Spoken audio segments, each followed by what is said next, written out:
Okay, so here is your self-care for your injured calf. Every night, first things first, okay, every night, we're gonna have a bucket that fits almost our whole lower leg in. It's gotta be almost the whole lower leg. We want the water to be coming up to the calf muscle, to the meaty part of the calf muscle. Okay, so this bucket is gonna be full, half ice, half water, basically. Maybe 1/3 ice, 2/3 water.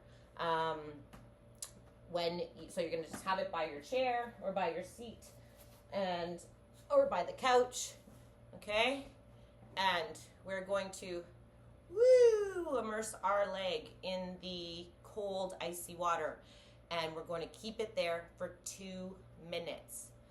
While the foot is in the bucket, we want to slowly be extending, so bringing the toes up only to the point where it's pain. If it's painful, it's too much. So just when you can feel it, stop at that extension. And so it's about 20 to 30% of effort. So we're not 100%, we're not clenching it up. We're just engaging it, just pulling it up and holding for 1, 2, 3, 4, 5, 6, 7, 8, 9, 10, 11, 12, up to 30 seconds. And then you're going to point the toe for 30 seconds. And again, it's just about 20 to 30% effort. So you're in the bucket, extending and pointing. So this is extension when you're bringing the toes up. So flexing, and then pointing. 30 seconds each position as your foot is in there. So you'll feel, so you just need to raise your toes off the bottom of the bucket. So this was my foot in there. So we're just raising our toes off the bottom, and then we're just applying pressure to the bottom of the bucket. So that's the pointing of the toes. So you're not holding your leg up and actually pointing and flexing.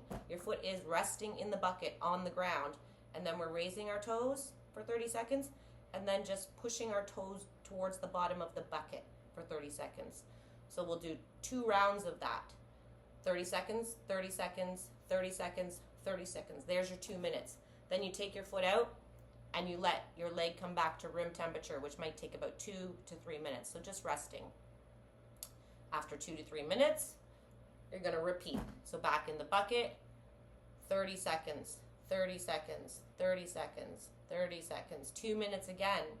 Come out, rest till it comes back to room temperature, and then a 3rd time. So that's 3 plunges and 2 times out. So this bucket, we are going to do it every night. If you could do it twice a day, even better. But definitely, and it's better to do it at night, right before bed, so that your body can then rest after you've treated it, okay? So this is right away, we're going to start doing this. As well, right away, we are going to wrap our foot from ankle to knee. So we're going to take our wrap, start around the bottom of the foot, go once around the bottom of the foot, and then up around the back of the ankle, and then back around the foot, and then up around the ankle and back around the foot. So we're supporting that ankle joint, depending on how long your tensor is. And then we might need a second tensor because we want to continue, and we want to support this whole calf muscle all the way from the foot up to the knee. So we want to get it all the way up to behind the knee. Okay? So the whole leg is supported. How tight is the tensor bandage? It's not super tight. It's like maybe a 50%. So no, it's not totally loose and it's not totally tight. Somewhere right in the middle. You want it to feel snug and secure, but not tight. Like a hug. It's just like a hug. It's just like a nice hug. The intention of that is we want the whole muscle to feel supported and hugged as you're going about your day. This has to be on all the time, basically. Of course, you're not going to have it on when you're in the bucket, but other than that, I want this on all the time for a good 4 weeks, a good month, as much as possible. And this icing, we're going to do this at least for a month as well. 4 to 6 weeks while we're in the first stages of the healing process, the major first stages of the healing process. After 4 to 6 weeks, the muscle is going to have done some good recalibration where it feels, like it's healed, but it hasn't regained its ability to kick back into where it was before it got injured. So it's not it's still in a healing process. It's just not injured anymore. So wrapping it all the time. We want to constantly keep this feeling supported. I would even suggest after a month and a half, for the next 4 months, that if you're going to be standing you want to then support it whenever you're going to be requiring a lot from your leg. So if you're going to be standing a lot that day, it's a day to wrap. If you're going to be using your leg a lot, you know that it's going to be going through a lot that day, you want it wrapped. If you're just sitting on the couch after about a month and a half, if you're just sitting on the couch, it doesn't need to be wrapped. If you're just hanging out at home, probably doesn't need to be wrapped. But if you're out and about, you want to wrap it to also remind yourself that the leg is still healing. It's still getting back to 100%. It's maybe at like 50% at this point after a month and a half. So wrapping it, okay? And all the way from the foot to the knee. This muscle that you've injured, it has points that attaches onto the bottom of the foot. So we want that whole area supported, okay? Other times throughout the day, if you are just sitting in your office chair or sitting on the couch at home or in your chair at home, or you're on a long car ride or on the plane ride, you want to have your ice pack. We want to have 2 of these ice packs in our fridge at home or in our freezer at home, because we're going to use this ice pack until it goes to room temperature. So this tensor bandage, it's a little bit thick to let the cold in, but it'll suffice. It'd be better to have just a piece of paper towel or a damp, wet face cloth between your skin and the ice pack. So it's better to do this with the wrap pulled down. So you would take a face cloth like this and dampen it. Just dampen it just very lightly. It's just moist. Wring it out really good with cold water. That goes on the leg. It's damp and cold, and then the ice pack goes on, and then you can use the tensor bandage to hold it in place, okay, until it goes to room temperature. When you have the ice pack on, you do not want to be using your legs, so you don't have the ice pack on while you're walking around, but whenever you're sitting and resting, ice pack is good. And this ice pack, so you keep it on until room temperature. It's best to do 2 rounds, so that's why it's best to do it at home or at a desk or sitting in a chair. As soon as this goes to room temperature, which might take about 20-30 minutes, you get the second ice pack. So a good hour with treatment daily. If you could do it 3 times a day, even better. So that's icing it in between plunges, in between going about your day, icing it. And we're going to do this ice pack for a week. So for a week, you want to be very regimented about the ice pack. Following a week, you maybe want to do it a couple of times a week. And then the next week, maybe once a week. So you're weaning off doing this over time, over a month process. At the month mark, after it's been 30 days, then maybe continue. I would continue at least maybe once a week, at least.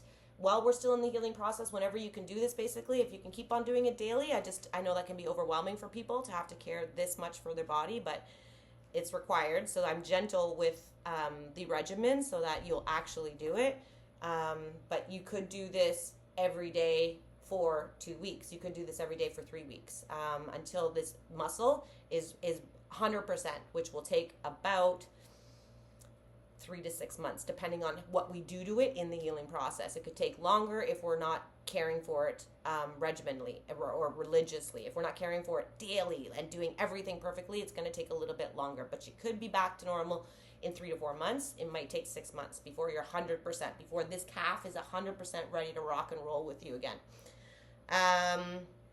Okay, so, and then next is after 3 days, so today, for 3 days from today. So today is day 1, tomorrow is day 2, the next day is day 3. After 3 days, we're going to start stretching those muscle fibers out. So the muscle fibers. So if this is the top of the muscle and this is the bottom of the muscle, these fibers, when they have been torn, fibers are like, they line up. So when I stretch, they pull apart. When they contract, they pull together, okay? Stretching, contracting, stretching, contracting. These are muscle fibers. When you've had an injury, some of the muscle fibers have torn like this. That's the sound you heard, that's the feeling you heard. Some of them torn. I think it's a grade 2 tear. So that means a little bit more than, so if a grade 1 tear is maybe a few muscle fibers, a grade 2 tear is a little bit more, a grade 3 tear is a whole bunch of muscle fibers. Not a full-on tear, not a break in the muscle. It's not like it popped apart like this, but more so. So a grade 1 tear is maybe about, if this is the whole width of the muscle, a grade 1 is about this many, a grade 2 is this many, and a grade 3 is almost the whole thing. I think you have a grade 2 tear. So what that means is so the muscle fibers have torn, a bunch of them have torn. As they heal, as those muscle fibers heal, they will heal in a matrix fashion, because what the muscle and the body is doing is making sure this never happens again. So it's making those fibers stronger than they were initially. So it creates scar tissue. And then when we try to stretch it, people will feel pain if they haven't taken care of it. When we go to use it, people will feel pain because those fibers don't have the ability to pull like they did, to stretch like they did before. So we want to assist the body in that healing process. We do want that stronger scar tissue, but we want it to be mobile. So we want it to be strong, but also still be able to flex like this and pull apart. So we want to stretch our muscle 3 days after the injury. If you cannot do this, touching your toes like me, then you can use a belt or a scarf or something. This is not elastic. It's taut. It's taut. So you want something that's taut, and you're going to take your toes and you're going to pull. So if this is relaxed, if this is your foot relaxed, and if when you flex it, you feel pain, say here, you stop. So with the stretch though, you do not want to be engaging your muscles. So in the stretch, you're going to use, this is why you got the band, because you're going to use the band to stretch your body, to stretch the muscle. So you're not moving it like this. The band, your arms are pulling your foot.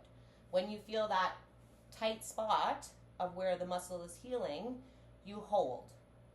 We're not hurting ourselves in the stretch, but you are going to feel it.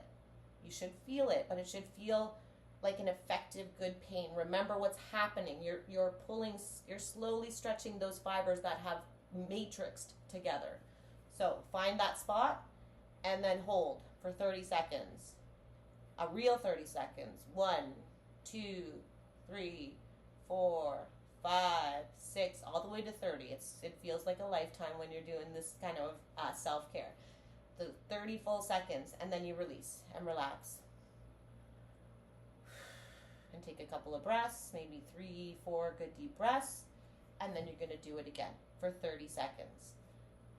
3 times. Stretch that 3 times. I want you doing that in the first 2-3 weeks, twice a day.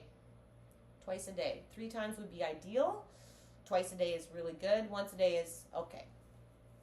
So stretching whenever you can.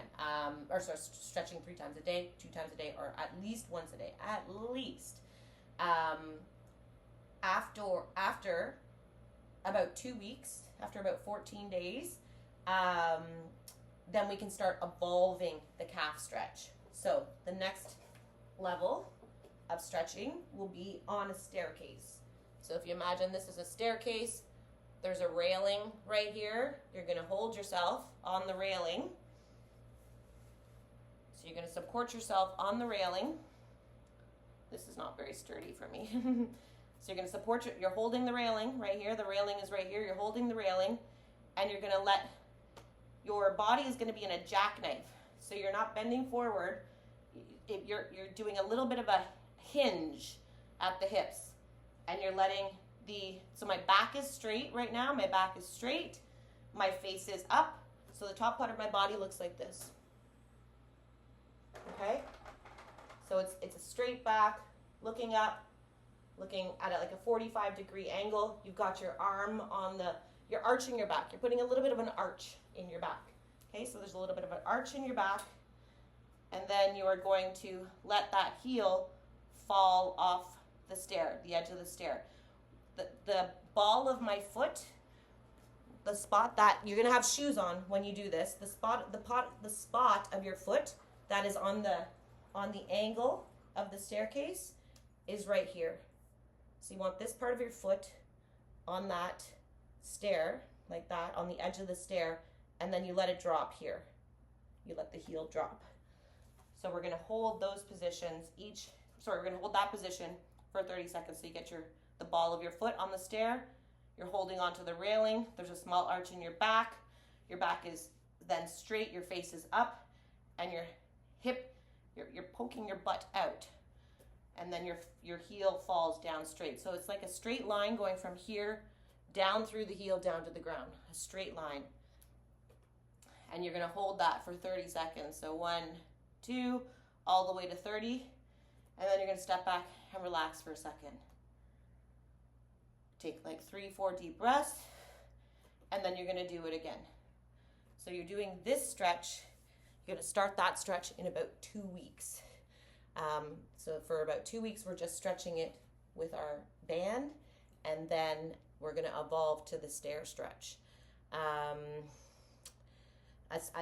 An alternative to that's kind of a stretch too is to stand leaning against a wall.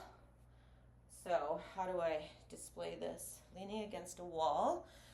Let's see, let's get it over this way. Okay, so great, leaning against the wall. So, and you're going to, it's kind of like the stairs, the same concept. So the heel is down, and you're in a lunge, and you're using the wall for support, and you let that heel.